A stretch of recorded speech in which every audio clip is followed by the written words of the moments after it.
اور آپ فرمانے لگی یزید تو کہتا ہے تیرے مخالفین پسپا ہو گئے تجھے عزت ملی؟ آپ فرمانے لگے یہ تیرا دربار ہے نا، یہ تیرا سجا ہوا ہے نا، تیرا اس وقت ڈنڈا چلتا ہے نا؟ فرمانے لگی چند سال ٹھہر جا، تیرے اوپر لوگ لعنتیں برسائیں گے، اور فرمایا جب جمعے پڑھے جائیں گے تو لوگ میرے حسین کے نام کے خطبے پڑھیں گے۔ فرمایا آج یہ تیرا دربار ہے نا۔ حضرت نعمان بن بشیر صحابی رسول تھے، وہ کہتے ہیں میرے قریب ایک نابینا صحابی بیٹھا تھا، سنو سنو حوالہ میں دکھاؤں گا۔ کہنے لگے میرے قریب اس وقت یزید کے دربار میں ایک نابینا صحابی بیٹھے تھے، جب بی بی زینب نے یہ بات کی نا تو وہ نابینا صحابی میرا ہاتھ پکڑ کے کہنے لگے نعمان علی آ گئے، یہ تو علی کی آواز ہے، علی آ گئے، جبریل امین بول رہے ہوں جیسے، حکمت کے گوہر رول رہے ہوں جیسے، دربار دمشق میں وہ زینب کا خطاب منبر پہ علی بول رہے ہوں جیسے۔ کہنے لگے علی آ گئے، علی، یہ تو علی کی آواز ہے۔ جناب نعمان بن بشیر کہنے لگے نہیں، علی جب بولتے تھے تو بڑا رنگ ہوتا تھا، ابھی تو زینب کھل کے بول ہی نہیں رہی، ابھی تو زینب ستائی ہوئی ہے، ابھی تو زینب زخم کھا کے آئی ہے، ابھی تو زینب پیاسی ہے۔ کاش زینب تر و تازہ ہوتی تو زینب خطبہ پڑھتی تو علی کی طرح گرجدار آواز نکلتی، یزید کے محل کانپتے، جبریل امین بول رہے ہوں جیسے، حکمت کے گوہر رول رہے ہوں جیسے، دربار دمشق میں بی بی زینب کا خطاب منبر پہ علی بول رہے ہوں جیسے۔ وہ مسکینوں کی طرح منتیں نہیں کر رہے، ہائے پانی ان کا مزاج ہی نہیں تھا، بلکہ وہ دلیر لوگ تھے، دلیر، اور بر موقع بر محل بولتے تھے۔ یزید آیا دربار میں، جب یہ سارا قافلہ وہاں پہنچا تو یزید دربار میں آیا، اور جب وہ دربار میں آیا تو بادشاہوں کا طریقہ ہے، گاڑیاں اب ہمارے بادشاہوں نے روٹر والی گاڑیاں رکھی ہوئی ہیں، وہ یوں چلتی ہیں، شور ہوتا ہے پیچھے۔ اس زمانے میں کہا جاتا تھا با دبا ملادہ ہوشیا، پیچھے ہٹ جاؤ پیچھے ہٹ جاؤ، نعرے لگنے لگے۔ تو یزید کا ایک ناخلف بیٹا امام زین العابدین سے کہنے لگا تیرا باپ کہاں ہے؟ دیکھ یہ میرے باپ دادا کے نعرے، دیکھ میرے باپ کے نعرے، تیرے کدھر ہے؟ ابھی یہ بات شروع اس نے کی تھی کہ دمشق کی جامع مسجد میں زور کی اذان ہو گئی، اور جب مؤذن نے کہا نا اشہد ان محمد رسول اللہ، تو امام زین العابدین اس کا ہاتھ پکڑ کے کہنے لگے یہ میرے نانا کے نعرے لگ رہے ہیں، اگر تیرا ہے تو بتا، یہ میرے نانا کے نعرے ہیں۔ اور فرمایا تیرے باپ کے 2-2.5 سال لگیں گے، میرے نانے کے قیامت کے بعد بھی لگیں گے، میرے نانے کے نعرے قیامت کے یہ لگتے رہیں گے، لگ رہے ہیں اور لگتے تھے اور لگتے رہیں گے۔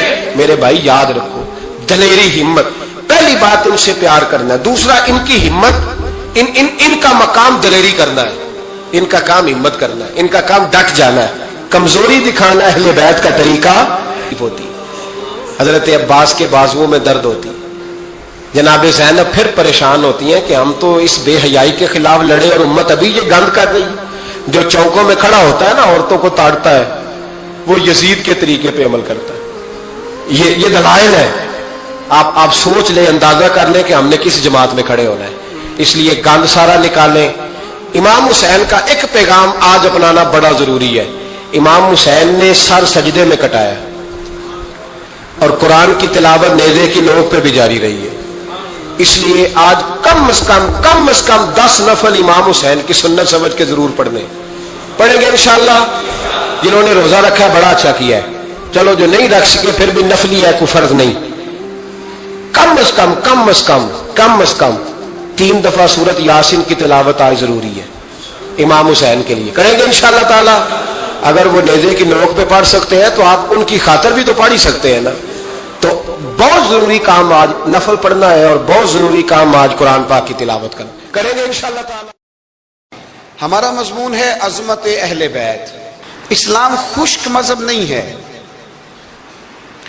صرف اخلاق کی بات کرو، نماز پڑھو، دھیان سے روزہ رکھو، عبادت کرو، زکوٰۃ دو اور ختم ہو جائے بات۔ اسلام وارفتگی والا دین ہے، اسلام محبت والا دین ہے، ذوق والا دین ہے، شوق والا۔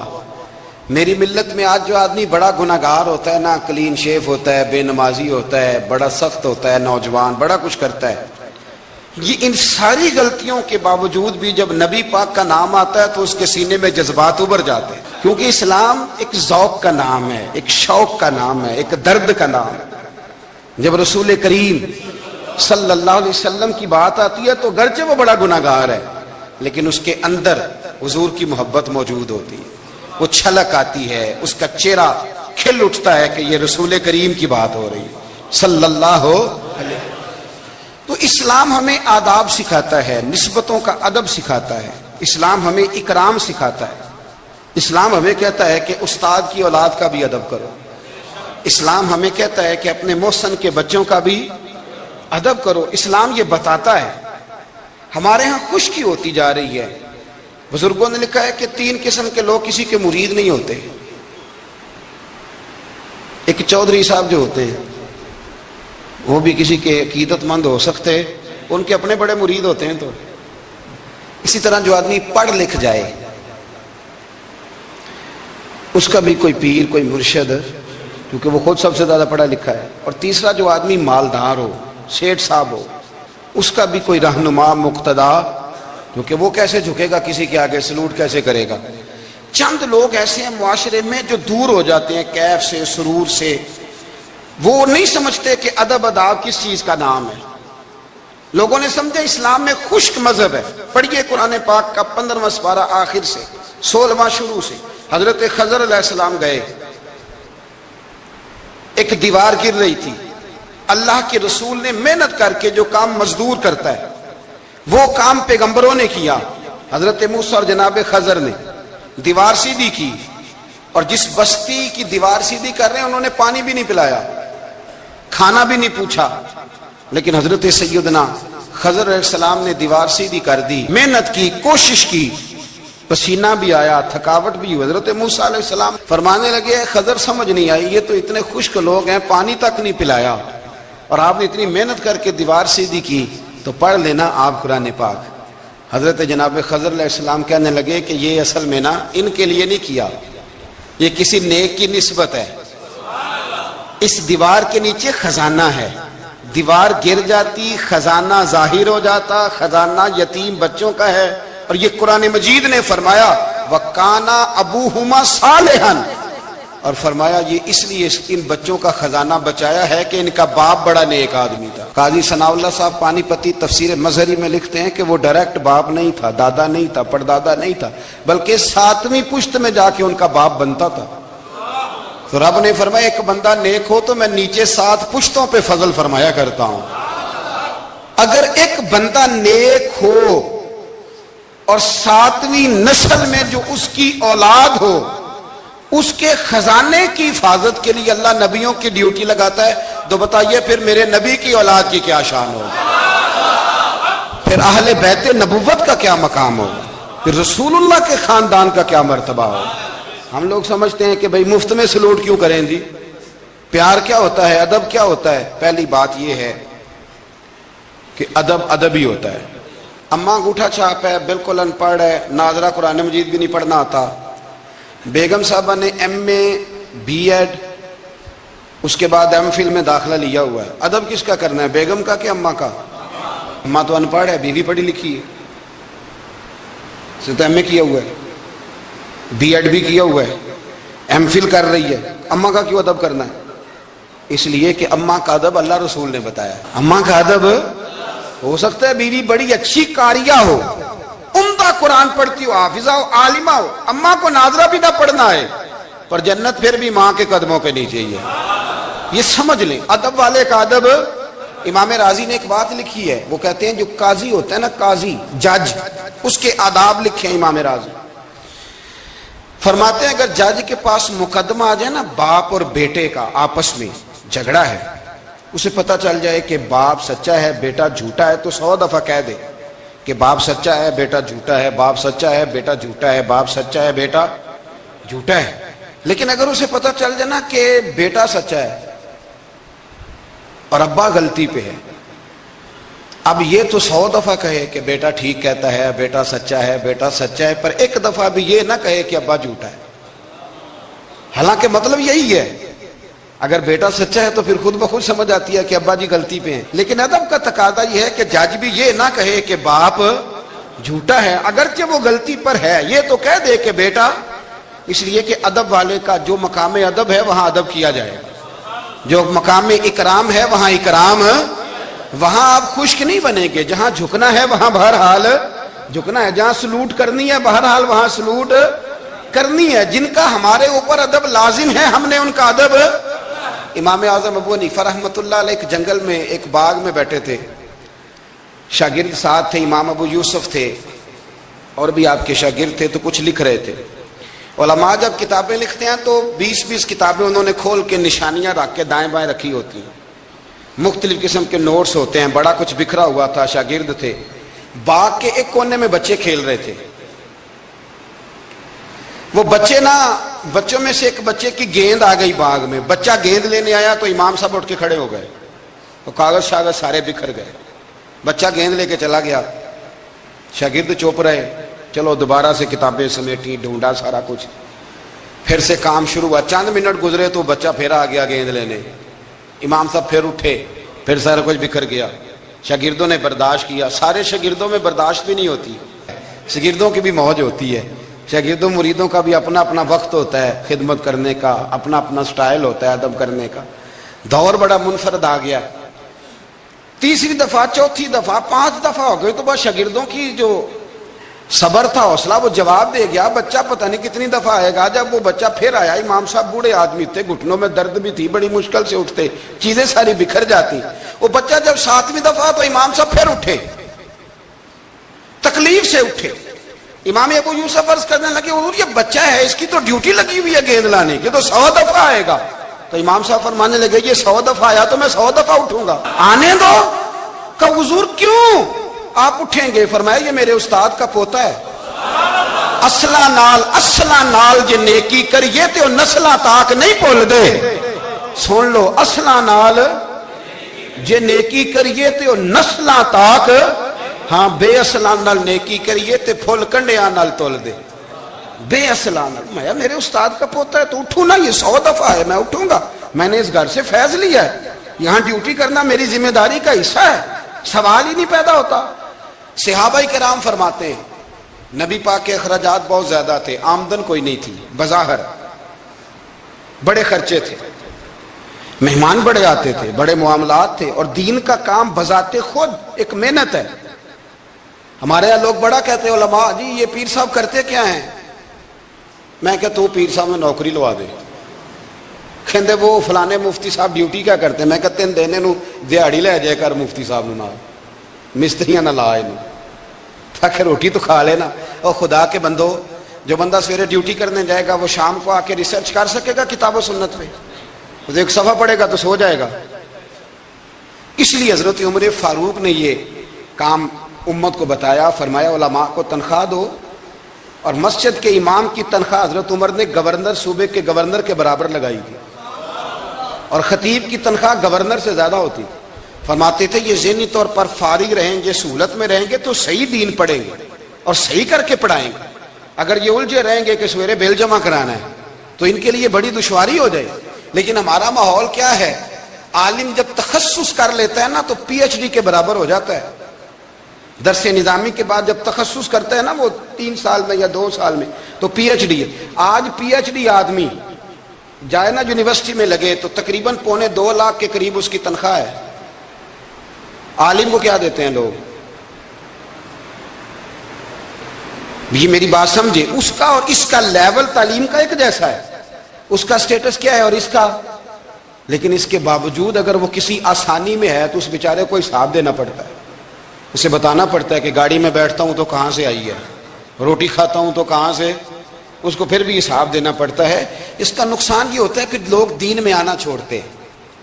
ہمارے یہاں گجرانوالہ میں ایک عالم تھے, وہ 9 بھائی عالم تھے, اب ان کے بچوں میں سے کوئی بھی نہیں بنا. کوئی بچہ کوریا میں کمائی کر رہا ہے, کوئی افریقہ میں کمائی کر رہا ہے. وہ کہتے ہیں جو شراب کا ہوا ہے ہمارا بھی تو وہی ہونا نا. کل بچے نکل گئے, انہوں نے کہا جا کے محنت کرتے ہیں. نے کیا کمایا؟ نبی کریم صلی اللہ تعالی علیہ, حضور کے صحابہ ادراک والے لوگ تھے, بصیرت والے. نبی پاک کے خرچے بڑے, گھر میں 9 ازواج ہیں، 4 شہزادیاں ہیں، مہمان آتے جاتے. انہوں نے ایک پروگرام بنایا کہ ہر مہینے ہم اتنے پیسے جمع کریں گے اور یہ جہاد کے لیے نہیں دیں گے، یہ مسجد کے لیے نہیں دیں گے، یہ صحابہ صفا کے لیے نہیں، یہ خالصتاً سرکار کی بارگاہ میں پیش کریں گے. یا رسول اللہ یہ رکھ لیں اور جہاں آپ کا دل کرے آپ اپنی ذات پر، مہمانوں پر، گھر پہ خرچ کریں. اچھا جی جمع تو کر لیے ہیں، تو اب حضور کو پیش کون کرے گا؟ ڈیوٹی لگی حضرت عباس کی کہ محبوب کے چچا ہیں، یہ پیش کریں گے. حضرت عباس وہ پیسے لے کے دروازہ رسول پہ پہنچے. سیانے بندے تھے تو لفظ بڑے سمجھداری کے ساتھ تلاش کیے. عرض کی یا رسول اللہ صلی اللہ علیہ وسلم، آپ کے دن بھی ہمارے لیے ہیں، راتیں بھی ہمارے لیے. آپ دن کو ہمیں تبلیغ کرتے ہیں اور رات کو رو رو کے ہماری بخشش کی دعائیں کرتے ہیں. حضور آپ کی 24 گھنٹوں پہ ہمارا ہی حق ہے، ہمارے لیے وقف کر دیا آپ نے. حضور ہم ایک حرف کا، ایک جملے کا بدلہ نہیں دے سکتے، یہ تھوڑا سا نذرانہ ہے. ہمیں پتہ ہے اخراجات بڑے ہیں اور ظاہراً آمدن کے ذرائع کو نہیں تو قبول کر لیں. حضور کچھ جواب دینے ہی لگے تھے کہ اللہ پاک نے قرآن پاک نازل کر دیا.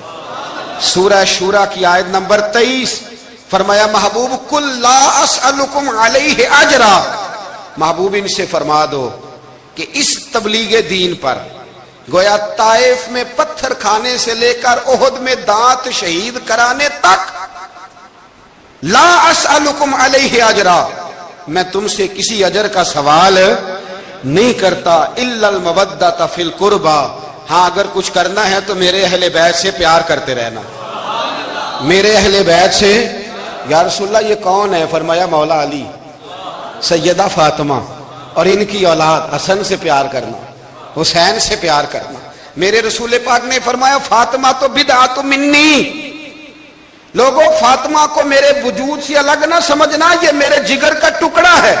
اور حضور فرمانے لگے جس نے فاطمہ کو راضی کیا اس نے محمد عربی کو راضی کر لیا. میں اس سے راضی ہوں جس نے میری بیٹی کو راضی کیا. اور فرمایا جس نے اسے ناراض کیا، اللہ کرے یہ چھوٹی بات نہیں بڑی بات کر رہا ہوں، فرماتے ہیں جس نے اسے راضی کیا اس نے مصطفیٰ کو راضی کر لیا. اور فرمایا جس نے مجھے راضی کیا اس نے اللہ کو راضی کر لیا. اور حضور فرمانے لگے النظر الی وجہ علی عبادہ، علی کو تو دیکھتے رہو گے تو رب کی عبادت کا ثواب ملتا رہے گا. کچھ لوگ پریشان تھے کہ حضور سارے تو نہیں نہ دیکھ سکیں گے مولا علی کو. حضور نے اس کا بھی جواب دیا، فرمایا ذکر علی عبادہ، تو بس علی علی کہتا رہے تجھے رب کی عبادت کا ثواب ملتا رہے گا. علی کا ذکر بھی عبادت. اس خاندان کے ساتھ پیار کرنا. میرے اعلیٰ حضرت فاضل بریلوی رحمت اللہ علیہ سے کسی نے پوچھا سید کو زکوٰۃ دے لیں؟ اس کا سادہ سا جواب تھا نہیں لگتی، بات ختم ہو جاتی. پر اعلیٰ حضرت نے ایک پورا صفحہ لکھا، بلکہ 1.5 صفحہ ہے، فتاوی رضویہ کی 8ویں جلد میں. حضور زکوٰۃ دے لیں تو اعلیٰ حضرت نے دلائل لکھے کہ سید کو زکوٰۃ نہیں لگتی. پھر آخر میں کہنے لگے جن کے نانا کا صدقہ کھاتے ہو انہیں زکوٰۃ دینی ہے. آپ فرمانے لگے تو نبی پاک کے مبارک بچوں پر اپنا مال خرچ کر، یہاں بھی اجر ملے گا وہاں بھی اجر ملے گا. اور پھر اعلیٰ حضرت نے حدیث لکھی ہے کنز المال کے حوالے سے. کمال کرتے ہیں جب آپ اس طرف آتے ہیں نا، خدمت سادات کا پورا باب بیان کیا. فرمانے لگے رسول کریم علیہ السلام نے فرمایا جس نے عبد المطلب کی اولاد کے ساتھ نیکی کی، بات ہی ختم کر دی. عبد المطلب کی اولاد میں حضرت عباس کا خاندان بھی شامل، عبد المطلب کی اولاد میں حضرت جعفر طیار کا خاندان بھی شامل، حضرت سیدنا میر حمزہ کے بچے بھی شامل. حضور فرمانے لگے جس نے عبد المطلب کی اولاد کے ساتھ نیکی کی، قیامت کے دن مجھ پر لازم ہے کہ جب وہ مجھ سے ملے گا تو میں اسے صلہ دوں گا، میں اسے. اعلیٰ حضرت یہ حدیث لکھ کے کہتے ہیں ہمیں صلے کی ضرورت ہی نہیں ہے، جو نبی پاک نے کہہ دیا نا جب وہ مجھ سے ملے گا، تو مصطفیٰ سے ملنا ہی سب سے بڑا صلہ ہے، یہی سب سے بڑا صلہ ہے. بیدم شاہ بارسی کہنے لگے عدم سے لائی ہے ہستی میں آرزو رسول، عدم سے لائی ہے ہستی میں آرزو رسول، یہ کہاں کہاں لیے پھرتی ہے جستجو رسول. ہمیں عدم سے لائی ہے ہستی میں آرزو رسول، اور کہاں کہاں لیے پھرتی ہے جستجو رسول. عجب تماشا ہو میدان حشر میں بیدم کہ سب ہوں پیش خدا اور میں روبرو رسول، سب ہوں پیش خدا اور میں روبرو رسول. میں حضور کے سامنے تو محبوب فرمانے لگے جب وہ ملے گا نا تو اجر میں دوں گا. تو پتہ یہ چلا خدمت سادات، ان سے پیار کرنا، اہل بیت نبوت سے ان کی شان کو سمجھے. مرتبے والے کا مرتبہ ہمیشہ سمجھنا چاہیے، ہمیشہ. جس کو اللہ نے مرتبہ دیا ہے اس کے مرتبے کو سمجھے. میرے رسول کریم علیہ السلام نا ذرا اعزازی وقت دیتے تھے. یہ سارا دن ہی امام حسن اور حسین مسجد میں رہتے تھے، سارا دن ہر وقت حضور کے ساتھ کھیلتے تھے. ان کا دروازہ مسجد نبی میں کھلتا تھا گھر کا، لیکن اس کے باوجود حضور فرماتے فاطمہ آج میرا دل کرتا ہے تمہارے گھر آ کے رات گزاروں. بھئی کوئی گھر بڑی دور ہے، یہ تو ساتھ ہی تو ہے. تو سیدہ فاطمہ فرماتی ہیں میں نے کہا حضور بڑی خوش نصیبی ہے تو محبوب نا رات کو میرے گھر میں آ کے سوئے. فرماتی ہیں میں نے چارپائی بچھائی نبی پاک کے لیے، ایک شخص کے سونے کی جگہ تھی. حضور نے فرمایا میں تو حسن حسین کے لیے آیا ہوں. یا رسول اللہ پھر فرمایا یہ میرے ساتھ سوئیں گے. میں نے عرض کی حضور اب کو دقت ہوگی، کیسے سوئیں گے؟ تو نبی پاک علیہ السلام نے فرمایا میں سلا لوں گا. حضرت فاطمہ کہتی ہیں ایک کندھے پہ حضور نے امام حسن کو لٹا لیا اور دوسری سائڈ پہ امام حسین کو لٹا لیا. کہتی ہیں امام حسین کی عادت تھی وہ رات کو دودھ مانگتے تھے، میں نے برتن میں رکھا ہوتا تھا، میں ڈال کے دیتی تھی. بچے مانگتے ہیں نا رات کو دودھ. فرماتی ہیں رات کو نا امام حسین نے دودھ مانگا، میں اٹھنے لگی دودھ دینے کے لیے، پر حبیب نے فرمایا بیٹے تو لیٹ جا، آج میرے ساتھ سویا تو دودھ بھی میں ہی پلاؤں گا. کہتی ہیں کئی دفعہ دودھ مانگا تو کئی دفعہ میرے رسول پاک نے انہیں دودھ پلایا. اور یہ ہر نانا نواسوں سے پیار کرتا ہے، پر یہ خالی نانا نہیں نا، یہ امام الانبیاء بھی ہیں، یہ امام الانبیاء بھی ہیں، یہ سرور کون و مقام. ان کا ہر کام اللہ کے حکم سے ہے، اللہ کے حکم سے. حضرت سیدنا عبداللہ ابن عمر رضی اللہ تعالیٰ عنہ فرماتے ہیں کہ نبی پاک نے پیغام بھیجا سیدہ فاطمہ کو، فرمایا حسن کو بھیجو میرا ملنے کو دل کر رہا ہے. تو کہتی ہیں وہ گھر میں نا دیر ہو گئی امام حسن کو آنے میں. اعلیٰ حضرت فرماتے ہیں مجھے لگتا ہے کہ بی بی صاحبہ غسل کرانے لگ گئی تھی، کپڑے تبدیل کرا رہی تھی. مائیں کرتی ہیں نا بچہ باہر جانے لگا تھے واپس آ پہلے کپڑے بدل. تو ذرا دیر ہو گئی تو نبی پاک بے چین ہو گئے، میں حسن آ کیوں نہیں رہا میرا ملنے کو دل ہے. فرماتے تھوڑی دیر گزری تو امام حسن نے دروازہ کھولا سیدہ پاک کا. جب دروازہ کھولا تو رسول کریم نے دونوں بازو یوں کھول دیے اور نبی پاک گھٹنوں کے بل زمین پر بیٹھ گئے. امام حسن بھی جب اندر سے نکلے تو انہوں نے بھی یوں بازو کھولے. تو کہتے ہیں رسول کریم کے جب گلے سے آ کے لگے تو عبداللہ ابن عمر کہتے ہیں میں نے حضور کی آنکھوں میں آنسو دیکھے اور محبوب ان کا ماتھا چوم کے کہنے لگے اے اللہ میں ان دونوں سے محبت کرتا ہوں، تو بھی ان سے محبت فرما. میرے اللہ جو میرے حسن حسین سے محبت کرے اس بندے سے بھی محبت فرما، جو ان سے پیار کرے اس سے بھی. ہمارے بزرگوں کو نا اہل بیت سے بڑا پیار ہوتا تھا، اصحاب کے بھی غلام اور اہل بیت کے بھی. میں نے کہا ہے کہ اب ہمارے مزاجوں میں نا خشکی آ گئی ہے. اور جی اخلاق کی بات کریں، جی سیدھی سیدھی نماز روزے کی بات کریں، اصول کی. وہ جو ادب تھا، وہ جو عشق تھا، وہ جو وارفتگی تھی، وہ حسن کدھر گیا؟ حضرت عمر سے زیادہ تو اصول پسند کوئی نہیں نا، ان سے زیادہ سخت مزاج اصول پسند بندہ تو کوئی نہیں نہ ملے گا امت کو. امام حسین 10-10.5 سال عمر تھی، بچے تھے، مسجد میں آئے.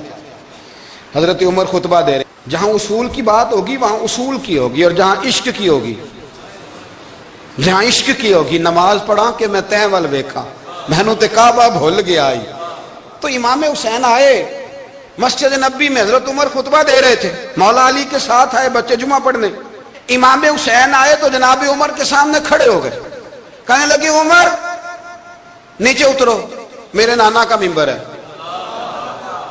حضرت علی نے بازو تھاما، کہا یہ کیا کہہ رہے ہو؟ تو جناب فاروق اعظم فرمانے لگے جمعہ ہو رہا ہے، خطبہ ہو رہا ہے، لوگ جمعہ پڑھنے آئے ہوئے ہیں، اس میں اب بچہ آ جائے تو کیا جمعہ چھوڑا جائے گا؟ لیکن جہاں ادب ہے وہاں ادب ہے. حضرت علی کہنے لگے حسین یہ کیا کہہ رہے ہو، بیٹھ جاؤ. تو حضرت عمر فاروق فرمانے لگے علی آپ نہ بیچ میں ہیں، یہ میرا اور حسین کا معاملہ ہے، آپ نہیں بیچ میں ہیں، آپ ہٹ جائیں، میرا اور حسین کا مسئلہ. کیا کہا بیٹے؟ کہا عمر اترو، میرے نانا کا ممبر ہے. اتنا بڑا آدمی جسے کیسر و کسرا ہلا نہ سکے، جو درہ مارے تو زمین کا زلزلہ رک جائے، جو سورج کو حکم دے تو سورج چہرہ بدل جائے، وہ شخص جو دریا کو خط لکھے تو خشک دریا بہنے لگے.